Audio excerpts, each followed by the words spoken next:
B J പിയുടെ M P ആയിരുന്ന ബ്രിജ്ഭൂഷൺ ശരൺ സിംഗ്, നിങ്ങൾക്ക് ഓർമ്മയുണ്ടാവും, ഗുസ്തി ഫെഡറേഷൻ്റെ പ്രസിഡൻ്റായിരുന്നു. ആ പദവിയിലിരിക്കുമ്പോൾ കുറച്ച് നാൾ മുമ്പ്, ചിലതൊക്കെ മാസങ്ങൾക്ക് മുമ്പ്, ചിലതൊക്കെ വർഷങ്ങൾക്ക് മുമ്പ്, പല രീതിയിൽ വനിതാ ഗുസ്തിക്കാരെ അദ്ദേഹം പീഡിപ്പിച്ചു. പീഡനത്തിൻ്റെ അർത്ഥം പലരുടെയും മനസ്സിൽ പലതാണ്. ഏതായാലും എന്തൊക്കെയോ ഉപദ്രവങ്ങളൊക്കെ ചെയ്തു. അത് വലിയ ബഹളമായി. അദ്ദേഹത്തിൻ്റെ പേരിൽ കേസെടുക്കണം എന്ന് പറഞ്ഞിട്ട് വിനേഷ് ഫോഗട്ട് എന്ന ഹരിയാനക്കാരിയായ ഗുസ്തിക്കാരി, അവരുടെ നേതൃത്വത്തിൽ വലിയ സമരം, അതും ജന്തർ മന്ദറിലായിരുന്നു. ഈ കണ്ടപത്രാദി ആൾക്കാരെല്ലാം ലെഫ്റ്റ് ലിബറൽസ്, ഇവർ മോദി വിരോധികളെല്ലാം കൂടെ എൻ്റെ തുടങ്ങിയ ഒരു ബഹളം.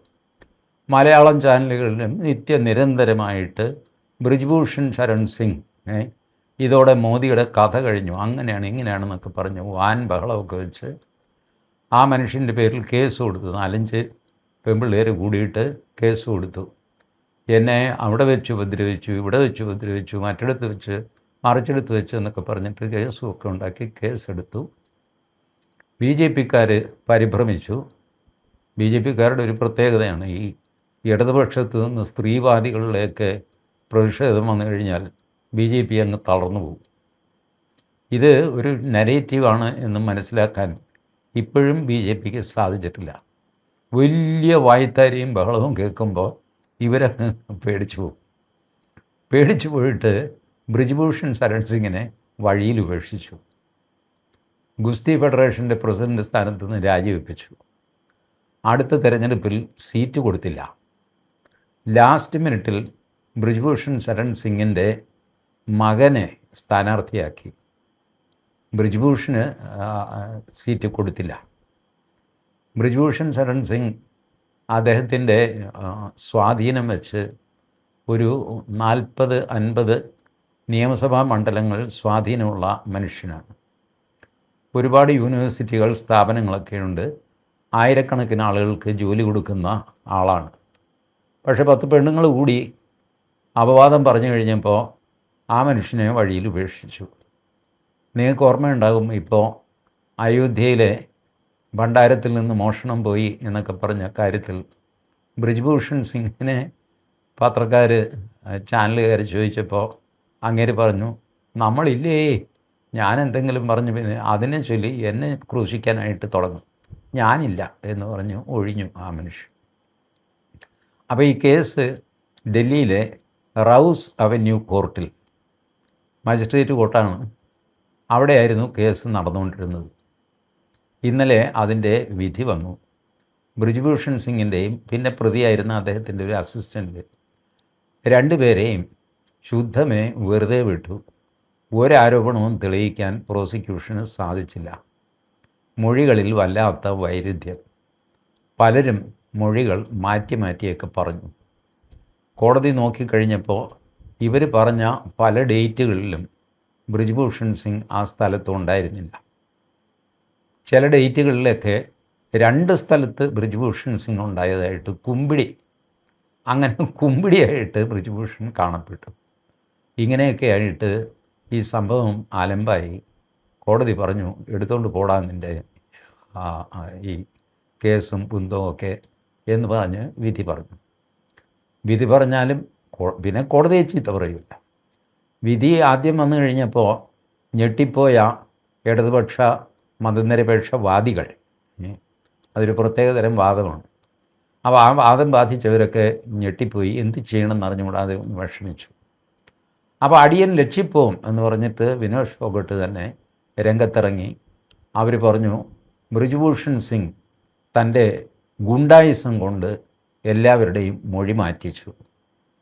എൻ്റെ വിനേഷ് ഫോഗട്ടെ, ആരും മൊഴി മാറ്റിയിട്ടൊന്നുമില്ല. മൊഴികൾ പരസ്പര വിരുദ്ധമായി പോയി. കാരണം നിങ്ങൾ ഡിസൈൻ ചെയ്യുമ്പോൾ നേരെ ചൊവ്വയൊക്കെ ഡിസൈൻ ചെയ്യണ്ടേ. സത്യം പറയാൻ നിങ്ങൾക്ക് ഒരു പ്രിപ്പറേഷൻ്റെ ആവശ്യമില്ല. പക്ഷേ നുണ പറയാൻ 1000 തവണ പ്രിപ്പറേഷൻ വേണം. കാര്യം എന്താണെന്നറിയാമോ? ആദ്യം പറഞ്ഞ നുണ നിങ്ങളുടെ ഓർമ്മയിലുണ്ടാവണം. നല്ല ഓർമ്മശക്തിയുള്ളവർക്ക് നുണ പറയാൻ പറ്റുള്ളൂ. നമ്മുടെ കോയമ്പത്തൂരിൽ ലക്ഷ്മി മിൽസ് ഉണ്ടല്ലോ, വലിയ കമ്പനിയാണ്. അതിൻ്റെ ഉടമസ്ഥൻ ഹിന്ദു പത്രത്തിന് ഒരു ഇൻ്റർവ്യൂ കൊടുത്തിരുന്നു. അപ്പോൾ ബിസിനസ്സുകാരനാണല്ലോ, വളരെ സക്സസ്ഫുള്ളായ ബിസിനസ്സുകാരൻ. അദ്ദേഹത്തോട് ഹിന്ദുവിൻ്റെ പ്രതിനിധി ചോദിച്ചു, താങ്കൾ നുണ പറയാറുണ്ടോ? അദ്ദേഹം പറഞ്ഞു, നുണ പറയണമെന്ന് എനിക്ക് ആഗ്രഹമുണ്ട്, പക്ഷേ എനിക്ക് ഓർമ്മശക്തി കുറവാണ്. അല്ല, ഓർമ്മശക്തിയും നുണയും തമ്മിൽ എന്താ ബന്ധം? അദ്ദേഹം പറഞ്ഞു, ആദ്യം പറഞ്ഞ നുണ തന്നെ ആവർത്തിക്കണ്ടേ, അപ്പോൾ അത് ഓർമ്മയിൽ നിൽക്കണ്ടേ? ഞാനത് മറന്നുപോകും. ആദ്യം പറഞ്ഞ നുണ എന്തായിരുന്നു എന്ന് മറന്നുപോകും. അതിലും വലിയ അബദ്ധം വേറെ പറ്റാനുണ്ടോ? അതുകൊണ്ട് പേടിച്ചിട്ട് അദ്ദേഹം പറഞ്ഞു, ഞാൻ രാജാ ഹരിശ്ചന്ദ്രനായതുകൊണ്ടല്ല, എനിക്ക് ഓർമ്മശക്തി കുറവായതുകൊണ്ട് ഞാൻ നുണ പറയാറില്ല എന്ന് പറഞ്ഞു. അതെല്ലാവർക്കും ഒരു പാഠമാണ്. ഈ നുണയൊക്കെ പറയുന്ന ആൾക്കാർ ഇതൊക്കെ ഓർമ്മിച്ച് വയ്ക്കണം. ഇത് ഹർജി കൊടുക്കാൻ നേരത്ത് ഒരു ഡേറ്റ്, അപ്പോൾ വക്കീൽ പറയും ഏതെങ്കിലും ഒരു ഡേറ്റ് പറ എന്ന് പറയും. ഇവരൊരു ഡേറ്റ് അങ്ങ് സങ്കല്പിച്ച് പറയും. ഇതേ ഡേറ്റ് തന്നെ ഇത് ഡൽഹിയിൽ വെച്ചാണെങ്കിൽ വേറൊരു സ്ത്രീ ഹരിയാനയിൽ വെച്ച് അതേ ഡേറ്റിന് തന്നെ ഉപദ്രവിച്ചു എന്ന് പറഞ്ഞ് എഴുതി കൊടുക്കും. വക്കീലിനും ഭ്രാന്താകും, ഇത്രയും പേരുടെ പെറ്റീഷൻ ഇരിക്കുകയല്ലേ. ഇതങ്ങ് കോടതിയിൽ കൊണ്ടുപോയി കൊടുത്തു കഴിഞ്ഞാൽ പിന്നെ ഇത് ഫ്രീസായി ഈ ഡേറ്റുകളൊക്കെ. മൊഴിയെടുക്കാൻ നേരത്ത് അല്ലെങ്കിൽ വിസ്തരിക്കാൻ നേരത്ത് ഇവർ ഈ ഡേറ്റ് മറന്നുപോകും, വേറൊരു ഡേറ്റ് പറയും. അത് അതിലും വലിയ പുലിവാലാകും. ഇങ്ങനെയൊക്കെ കോൺട്രഡിക്ടറി ആയിട്ടുള്ള കാര്യങ്ങൾ സംഭവിക്കും നുണ പറഞ്ഞാൽ. അപ്പോൾ കാൽക്കുലേറ്റഡായിട്ട് നുണ പറയുകയും ആ നുണ മനസ്സിൽ ആവർത്തിച്ചുറപ്പിച്ച് അത് ഏകദേശം സ്വന്തം മനസ്സിലെങ്കിലും സത്യമാക്കി മാറ്റിയിട്ട് വേണം കോടതിയിൽ പോയിട്ടൊക്കെ പറയാൻ. ഇതാണ് ഇവർക്ക് പറ്റിയ അബദ്ധം. ഇതൊന്നും നടന്ന കാര്യമല്ല. ആ മനുഷ്യനെ വെറുതെ ചീത്തയാക്കുകയായിരുന്നു. അത് വെച്ചിട്ട് നരേന്ദ്രമോദിയുടെ അന്ത്യം, അതാണല്ലോ എല്ലാവരുടെയും ലക്ഷ്യം. ഏത് കേസ് വന്നു കഴിഞ്ഞാലും നരേന്ദ്രമോദി പൊളിഞ്ഞേ, ദേ കഴിഞ്ഞു, കഥയൊക്കെ കഴിഞ്ഞു, ഇനിയിപ്പോൾ നോക്കാനൊന്നുമില്ല എന്നൊക്കെ പറഞ്ഞ് ഒരു നരേറ്റീവ് ഉണ്ടാക്കുക. ഈ ആഖ്യാനങ്ങളുടെ കലയും ആഖ്യാനങ്ങളുടെ യുദ്ധവുമാണിപ്പോൾ നടക്കുന്നത്. ആക്ച്വൽ യുദ്ധമല്ല. ടി വിയിലും സോഷ്യൽ മീഡിയയിലും ഒക്കെ കൂടെ ആരാണോ ഏറ്റവും ഭംഗിയായിട്ട് ആഖ്യാനം കൊണ്ടുപോകുന്നത് അതിന് നിങ്ങൾക്ക് കളം ഉപയോഗിക്കാം, AI വീഡിയോ ഉപയോഗിക്കാം, വീഡിയോ കട്ട് ആൻഡ് പേസ്റ്റ് ചെയ്ത് ഉപയോഗിക്കാം, ചുമ്മാ തെറി പറയാം. ഒരു വീഡിയോയും വേണ്ട, ഒന്നും വേണ്ട. വെറുതെ ഒരുത്തനെ അങ്ങോട്ട് കണ്ണുടച്ച് ചീത്ത പറയും. അയാൾ അങ്ങനെയാണ്, ഇങ്ങനെയാണ്, തെറ്റാണ്, തെറിയാണ്, തെമ്മാടിത്തരമാണെന്നൊക്കെ പറഞ്ഞിട്ട് അങ്ങനെ പറയുക. അത് റീലാക്കിയിട്ട് ഇപ്പോൾ ആളുകൾക്ക് 30 സെക്കൻഡ് 40 സെക്കൻഡിൽ കൂടുതലൊന്നും കാണാൻ ക്ഷമയില്ല പോലും. അതുകൊണ്ട് പറയാനുള്ളത് 40 സെക്കൻഡ് പറഞ്ഞിട്ട് റീലാക്കി വിടണം. അപ്പോൾ ഇതിന് പ്രാപ്തിയില്ലാത്ത എന്നെ പോലെയുള്ള സാധുക്കളോ, എനിക്ക് 40 മിനിറ്റ് കൊണ്ട് ഒരു വാക്ക് തന്നെ മുഴുവൻ ഉച്ചരിക്കാൻ പറ്റില്ല. അപ്പോൾ അങ്ങനെ പതുക്കെ എഴഞ്ഞ് വലിഞ്ഞ് ഒക്കെയാണ് ഞാൻ സംസാരിക്കുന്നത്. അത് കേൾക്കുന്നവർ കേൾക്കും, കേൾക്കാത്തവർ കേൾക്കില്ല. എന്ത് ചെയ്യും ഞാൻ? എനിക്ക് പറ്റുന്ന പോലെയല്ലേ എനിക്ക് പറയാൻ പറ്റുള്ളൂ. ഈ പറപറ വർത്തമാനം എനിക്ക് പറയാൻ പറ്റുമോ? നമ്മുടെ ഹാഷ്മി താജ് ഇബ്രാഹിം ഒക്കെ ഇൻട്രോ പറയുന്നില്ലേ, അവർക്ക് മുന്നിൽ പ്രോംപ്റ്ററുണ്ട്, അത് നോക്കി വായിച്ചിട്ടാണ് പറയുന്നത്. എന്നാലും ആ എനർജിയിൽ, ആ പ്രാസത്തിൽ, അതുപോലെ പടക്കം പൊട്ടുന്ന പോലെ പടപട എന്നൊക്കെ പറഞ്ഞിട്ട് എന്നെക്കൊണ്ട് പറ്റില്ലപ്പം. ഹാഷ്മിയെ ഞാൻ അഭിനന്ദിക്കുന്നു, ഞാൻ അദ്ദേഹത്തെ കളിയാക്കി പറഞ്ഞതല്ല. അങ്ങനെയൊക്കെ പറയാൻ ഒരു സാമർഥ്യം വേണം, എനിക്കതില്ല. അതുകൊണ്ട് ഞാൻ എൻ്റെ ശൈലിയിൽ ഞാനും സംസാരിക്കുന്നു. കേൾക്കുന്നവർ കേൾക്കുന്നു, കേൾക്കാത്തവർ ഇട്ടിട്ട് പോകുന്നു. എന്ത് ചെയ്യാൻ പറ്റും? അപ്പോൾ ഇങ്ങനെയൊക്കെ ഉണ്ടാക്കുന്ന നരേറ്റീവുകളുടെ യുദ്ധമാണ് ഇപ്പം നടക്കുന്നത്. ആ യുദ്ധത്തിൽ ഈ പാവം ബ്രിജ്ഭൂഷൺ ശരൺ സിംഗ് തോറ്റുപോയി. പുള്ളി വീട്ടിൽ പോയി. ശരി, ഇപ്പോൾ എന്നെ ആർക്കും വേണമെങ്കിൽ ഞാൻ എന്ത് ചെയ്യാൻ?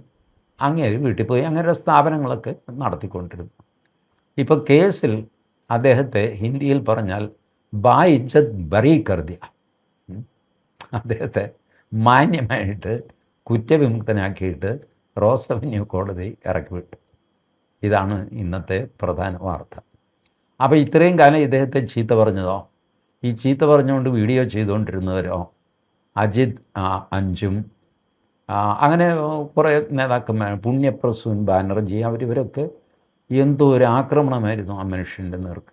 മലയാളം ചാനലിൽ പറയുകയേ വേണ്ട. നമ്മളുടെ ഷാനിയുടെ പ്രിയപ്പെട്ട ഒരു വേട്ടമൃഗമായിരുന്നു അന്ന് ബ്രിജ്ഭൂഷൺ ശരൺ സിംഗ്. എനിക്ക് നല്ല ഓർമ്മയുണ്ട്. ബ്രിജ്ഭൂഷൺ എന്ന് കേട്ട് കഴിഞ്ഞാൽ ഷാനി അങ്ങോട്ട് ഇറങ്ങിയിട്ട് വരും നേരത്തങ്ങനെ അങ്ങനെ അപ്പോൾ ശരി, അങ്ങനെ മോദിയെ വീഴ്ത്താനുള്ള ഒരായുധം പോയി. അപ്പോഴാണ് വേറൊരു ആയുധം വീണ് കിട്ടുന്നത്. നിതിൻ നബീൻ്റെ നിയോജകമണ്ഡലത്തിൽ, ബി ജെ പിയുടെ ഓൾ ഇന്ത്യ പ്രസിഡൻറ്റ് ജയിച്ച നിയോജകമണ്ഡലത്തിൽ ഇപ്പോൾ അദ്ദേഹം മാറിക്കഴിഞ്ഞപ്പോൾ അവിടെ ബൈ ഇലക്ഷൻ നടന്നു. ആ ബൈ ഇലക്ഷനിൽ നമ്മുടെ പ്രശാന്ത് കിഷോർ ജയിച്ചു. ജൻ സുരാജ് പാർട്ടി, ബീഹാറിലെ ബാങ്കിപ്പൂർ എന്ന നിയോജകമണ്ഡലമാണ്. 95 മുതൽ ബി ജെ പി നിരന്തരം ജയിച്ചു വരുന്ന മണ്ഡലം. ആദ്യം അവിടെ നിതിൻ നബീൻ്റെ അച്ഛൻ ജയിക്കുമായിരുന്നു. പിന്നെ നിതിൻ നബീൻ ജയിച്ചു വന്നു. നിതിൻ നബീൻ 4 തവണയോ മറ്റോ ജയിച്ചു അവിടുന്ന്. പക്ഷേ ഇത്തവണത്തെ ഉപതെരഞ്ഞെടുപ്പിൽ പ്രശാന്ത് കിഷോർ ആദ്യമായിട്ട് ജയിച്ചു. പ്രശാന്ത് കിഷോർ കഴിഞ്ഞ ബീഹാർ നിയമസഭാ തെരഞ്ഞെടുപ്പിൽ മത്സരിച്ച് സകല സ്ഥലത്തും തോറ്റുപോയ ആളാണ്. എനിക്ക് തോന്നുന്നത്, എൻ്റെ ഓർമ്മയിൽ നിന്നാണ്, 286 സ്ഥലത്ത് മത്സരിച്ചു. അതിൽ 284ലും കെട്ടിവെച്ച കാശ് പോയി. മറ്റേ 2 കെട്ടിവെച്ച കാശ് കിട്ടി. ഏതായാലും സീറ്റൊന്നും കിട്ടിയില്ല. അപ്പോൾ അങ്ങനെ ഇരിക്കുന്ന പ്രശാന്ത് കിഷോർ വലിയ പണക്കാരനാണ്, വലിയ അക്കാഡമിക് ക്വാളിഫിക്കേഷൻസ് ഉള്ള ആളാണ്. തെരഞ്ഞെടുപ്പ് തന്ത്രങ്ങൾ ആവിഷ്കരിക്കുന്നതിൽ ഇന്ത്യയിൽ അഗ്രഗണ്യനാണ്. 2014 തെരഞ്ഞെടുപ്പ് നാട്ടുകാർ വോട്ട് ചെയ്താണ് നരേന്ദ്രമോദി ജയിച്ചതെന്നായിരുന്നു എൻ്റെ ധാരണ. അങ്ങനെയല്ല. പ്രശാന്ത് കിഷോറിൻ്റെ തന്ത്രങ്ങൾ, പുള്ളി ഒരുപാട് പേർക്ക് തന്ത്രം ഉപദേശിച്ചു കൊടുത്തു. ദൈവം സഹായിച്ച് ആർക്കും ഗുണം പിടിച്ചില്ല. എന്നാൽ പുള്ളി സ്വന്തം തന്ത്രം പയറ്റാമെന്ന് വിചാരിച്ചു, അതും ഗുണം പിടിച്ചില്ല. ഇപ്പോൾ ദേ ശുക്രദശ വന്നിട്ട് ഇദ്ദേഹം ജയിച്ചു. 19,000 വോട്ടിന്, 19,000 ചിൽവാൻ. അതിന് ബി ജെ പി സ്ഥാനാർത്ഥിയെ തോൽപ്പിച്ചു. പോളിംഗ് പെർസെൻറ്റേജ് എത്രയെന്നറിയാമോ? 34%. ഒന്ന് ആലോചിച്ച് നോക്കി, വെറും 34% പോളിംഗ് പെർസെൻറ്റേജ്. ഇതിൻ്റെ അർത്ഥം എന്താണ്? ബി ജെ പി സ്ഥാനാർത്ഥിയെ ബി ജെ പിക്കാർ തന്നെ ഇഷ്ടപ്പെട്ടില്ല. ബി ജെ പി ഒരു സ്ഥാനാർത്ഥിയെ നിർത്തി. ആ സ്ഥാനാർത്ഥിയെ നാമനിർദ്ദേശ പത്രിക പിൻവലിക്കാനുള്ള അവസാന ദിവസത്തിന് തൊട്ട് മുമ്പത്തെ ദിവസം അയാളുടെ പത്രിക പിൻവലിപ്പിച്ചു. അയാളുടെ അച്ഛനും അമ്മയൊക്കെ ഏതോ ക്രിമിനൽ കേസിൽപ്പെട്ടവരാണെന്നും ഇയാൾക്ക് ഈ പറഞ്ഞ മാതിരി യാതൊരു വിദ്യാഭ്യാസവും ഇല്ലെന്നും ഇയാൾ തട്ടിപ്പും തരികിടയുമൊക്കെ ആയിട്ട് നടക്കുന്ന ആളാണെന്നും മനസ്സിലാക്കിക്കൊണ്ട് ഇയാളെ പിൻവലിപ്പിച്ചു. അപ്പോൾ ഇതൊന്നും നോക്കാതെയും ചോദിക്കാതെയാണോ സ്ഥാനാർത്ഥിയെ തീരുമാനിച്ചത്? എനിക്കറിയില്ല. ഏതായാലും അയാളെ പിൻവലിപ്പിച്ചിട്ട് ധീർതി പിടിച്ച് എടുപ്പിടി എന്ന് പറഞ്ഞിട്ട് ഒരു സ്ഥാനാർത്ഥിയെ തീരുമാനിച്ച് അയാളെ കൊണ്ട് നോമിനേഷൻ കൊടുപ്പിച്ചു. ആ മനുഷ്യനെ ജനങ്ങൾ കണ്ടിട്ടുമില്ല, ആരാണെന്ന് പറഞ്ഞുകൂടാ. നരേന്ദ്രമോദിക്കാണ് വോട്ട്, അല്ലാതെ ഇവിടെ ആർക്കാ വോട്ട്? അവിടെ മുഖ്യമന്ത്രി സമ്രാട് ചൗധരി പറഞ്ഞു, കോയി കുത്ത ബില്ലി ബി ഖടാ ഹോ ജാത്ത തോ ജീത് ജാത്ത. പട്ടിയും പൂച്ചയും ബി ജെ പി ടിക്കറ്റിൽ നിന്ന് കഴിഞ്ഞാൽ ജയിക്കൂടാ, ധൈര്യമായിട്ട് നിന്നു. ഇപ്പോൾ പറയുന്നത് അല്ല, അത് AI ആണ്, സമ്രാട് ചൗധരിയുടെ ശബ്ദമല്ല, ഇതാണ് കേട്ടോ, ഓഡിയോ ക്ലിപ്പാണ്. അപ്പോൾ പറഞ്ഞൊന്നും പറഞ്ഞില്ലെന്നും ഒക്കെ പറഞ്ഞ് തർക്കവും ബഹളവും ഒക്കെ നടന്നു. പക്ഷേ സംഗതി പൊട്ടിപ്പോയി. ഈ ഓവർ കോൺഫിഡൻസ് കൊണ്ട് പൊട്ടിപ്പോകില്ല. മോദിയുടെ ഫോട്ടോ കാണിച്ചാൽ വോട്ട് വീഴും എന്നൊക്കെ പലരും പറഞ്ഞു കേൾക്കാറില്ലേ? നമ്മുടെ പ്രിയങ്കരനായ പ്രധാനമന്ത്രി ശ്രീ നരേന്ദ്രമോദിജി അവരുടെ നേതൃത്വത്തിൽ എന്ന് പറയുമ്പോൾ ഷെറോ എന്ന് പറഞ്ഞ് വോട്ട് വീഴുമെന്ന് ധരിക്കുന്ന ആൾക്കാരുണ്ട്. പാവങ്ങളാണ്, അങ്ങനെയൊക്കെ ധരിക്കുന്നവരുണ്ട്. എല്ലാ മോദിക്കല്ലേ വോട്ട് ചെയ്യുന്നത്. പണ്ട് ഉത്തർപ്രദേശിലെ ഒരു മന്ത്രി, അങ്ങരുടെയും പേര് ഞാൻ ഓർക്കുന്നില്ല, പുള്ളി രാത്രിയിൽ കൂട്ടുകാരുമൊക്കെ ആയിട്ടിരുന്ന് വീട്ടിൽ ഭക്ഷണം കഴിച്ചുകൊണ്ടിരിക്കുന്നു. രാത്രി ഒരു 11 മണിയായിട്ടുണ്ട്. അപ്പോൾ പുള്ളിയെ കാണാൻ പുള്ളിയുടെ നിയോജകമണ്ഡലത്തിലെ കുറച്ച് പേര് ഓടി വന്നു. അപ്പോൾ ശിപായി വന്നിട്ട് പറഞ്ഞു, സാർ 5-8 പേര് കാണാൻ വന്നിരിക്കുന്നു. ഞാൻ ഉറങ്ങിയെന്ന് പറഞ്ഞേക്കടാ, കോൺഗ്രസിൻ്റെ മന്ത്രിയാണ്, ഞാൻ ഉറങ്ങിയെന്ന് പറഞ്ഞേക്ക്. ഇയാൾ കുറച്ച് കഴിഞ്ഞപ്പോൾ വീണ്ടും തിരിച്ചു വന്നു. ഇനി എന്താ പ്രശ്നം? സാറ് അവർ പോകുന്നില്ല, എന്തോ അർജൻറ്റ് കാര്യമാണ്, സാറിനെ എണീപ്പിക്കുക, ഉണർത്തിയിട്ട് പറയാനുള്ള കാര്യമാണ്. നീ അവരോട് പോകാൻ പറയടാ. ഞാനല്ലേ പറഞ്ഞു, ഞാൻ ഉറങ്ങിയെന്ന് പറഞ്ഞേക്ക്, എന്നെ വിളിക്കാനൊന്നും പറ്റില്ല എന്ന് പറഞ്ഞേക്ക്. അവരെ പറഞ്ഞു വിട്ടു. അപ്പോൾ കൂട്ടുകാർ ചോദിച്ചു, എടോ താനൊരു മന്ത്രിയല്ലേ, തനിക്കൊന്ന് പുറത്തിറങ്ങിയിട്ട് എന്താ അവർ പാതിരാത്രിക്ക് കൂടി വന്നിരിക്കുന്നു ഒന്നും ചോദിക്കരുത്, ഒരു മര്യാദയില്ല. ഇപ്പം ഇയാൾ പറയുകയാണ്, എടാ ഇവനൊക്കെ വോട്ട് ചെയ്യുന്നത് ഇന്ദിരാഗാന്ധിയെയും രാജീവ് ഗാന്ധിയെയൊക്കെ കണ്ടിട്ടാണ്, അല്ലാതെ എനിക്ക് വോട്ട് തരുന്നവനാണ്. എനിക്ക് വോട്ടൊന്നും ഇവർ തന്നിട്ടില്ല, ഞാൻ ജയിച്ചതേ ഉള്ളൂ. ഇതൊക്കെ ഇന്ദിരാഗാന്ധിയുടെ ബലത്തിൽ കിട്ടുന്ന വോട്ടാണ്. അതുകൊണ്ട് ഞാനിവിടെ മൈൻഡ് ചെയ്താലും ചെയ്തില്ലെങ്കിലും അടുത്ത തവണയും ഇന്ദിരയോട് പറഞ്ഞ് സീറ്റ് ഒപ്പിച്ചു കഴിഞ്ഞാൽ ഇവരെനിക്ക് തന്നെ വോട്ട് ചെയ്യും. ഈ സംഗതി ബീഹാറിൽ, പ്രത്യേകിച്ച് ഈ ബാങ്കിപ്പൂറിൽ BJPക്കും സംഭവിച്ചു.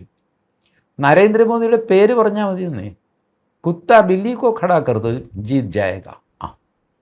അപ്പോൾ BJPയുടെ പ്രവർത്തകർ തന്നെ വിചാരിച്ചു, എന്നാൽ പിന്നെ ഒരു കാര്യം ചെയ്യ്, കുത്തായോ ബില്ലിയോ നിർത്ത്, എന്നിട്ട് വോട്ടും മേടിച്ച് ജയിച്ചോ, ഞങ്ങൾ വീട്ടിൽ നിന്ന് പുറത്തിറങ്ങുന്നില്ല എന്ന് പറഞ്ഞു.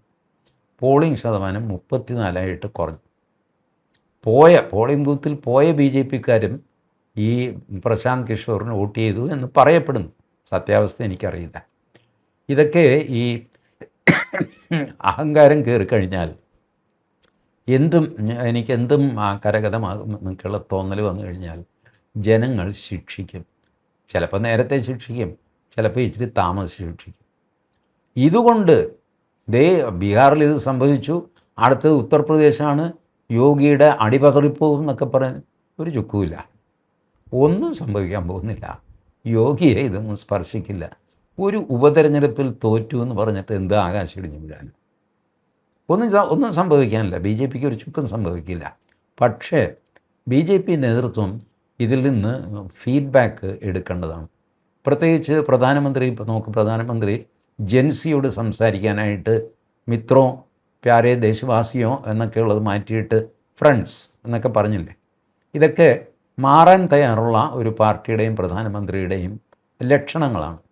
അതുകൊണ്ട് ഇതുപോലത്തെ ലിഥാർജി, മടി, അഹങ്കാരം, അഹന്ത, എന്തു വന്നാലും മോദി നോക്കും എന്നുള്ള ചിന്ത, ഇതൊക്കെ മാറ്റേണ്ട സമയം കഴിഞ്ഞു.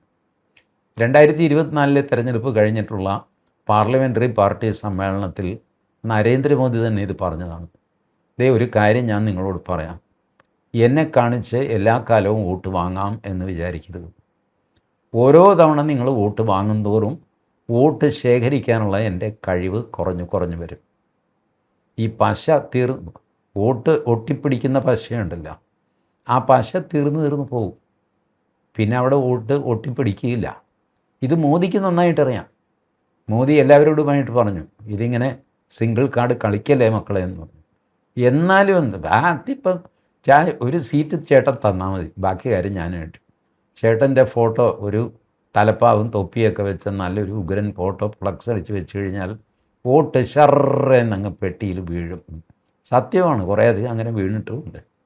പക്ഷേ അതൊന്നും ശാശ്വതമല്ല എന്ന് മനസ്സിലാക്കിക്കൊണ്ട് ആത്മാർത്ഥമായിട്ട് പ്രവർത്തിക്കാൻ BJPക്കാർ തയ്യാറാവണം എന്നുള്ള പാഠമാണ് ബീഹാറിൽ നിന്ന് കിട്ടിയിരിക്കുന്നത്. മധ്യപ്രദേശിൽ കോൺഗ്രസിൻ്റെ സിറ്റിംഗ് സീറ്റാണ്, കോൺഗ്രസ് ജയിച്ചു. പക്ഷേ BJP അവരുടെ സ്ഥാനാർത്ഥി പോരായിരുന്നു.